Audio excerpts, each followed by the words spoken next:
this is Kevin McGovern and Mike Ferry back, and we're going to talk about a very controversial subject, and that's the subject of lawn toss. Okay? Lawn toss. We're not doing lawn toss, okay? Couple things. Number one, the rotator cuff is designed as a deceleratory muscle, meaning it's slowing down so that my arm does not distract and come out and hit the guy in the front row. That's number one. Number two, everyone's doing lawn toss. Okay? Now, this days compared to when we grew up in the 70s and 80s, we got bigger, stronger, faster athletes. Correct. Okay?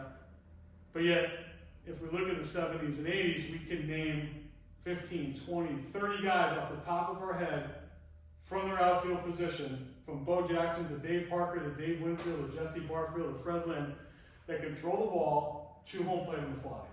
You cannot do that today. There's only a handful. So, by numbers, the stronger we get, if lawn toss was working, that number would be 100, would be 150. Now, we talk about pitching.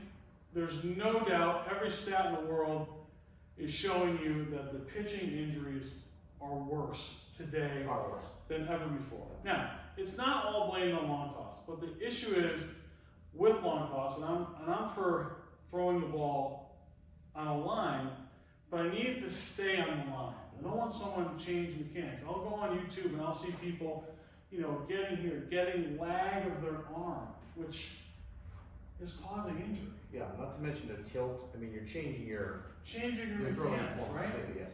So there's a couple things I like to do. I like to have people get into their regular pitching position, skip toss or try to throw it as a fastball for as long as straight on that plane as long as you can. Or something fun, especially for kids, is what I call slam toss. So someone gets into their pitching windup, right? Because we want this boom, this downward movement. And Mike's going to demonstrate as he picks his leg and just slams his baseball into the ground as it bounces around. And that's slam toss. So try it, okay? The numbers are not bearing out that lawn toss is helping, okay? Things have to change, and I don't want to just pick on lawn toss, but lawn toss changes your mechanics. It causes arm lag. That's visible to see on everyone who's doing it.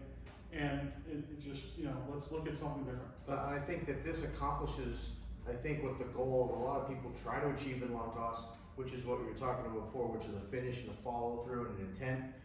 Because you almost have to when you're putting everything into your throw. This accomplishes the same thing without changing the angle and tilt of your shoulders, right, and every other thing that the lawn toss would change compared to your pitching motion. Simple as that. Yep. Thanks for listening.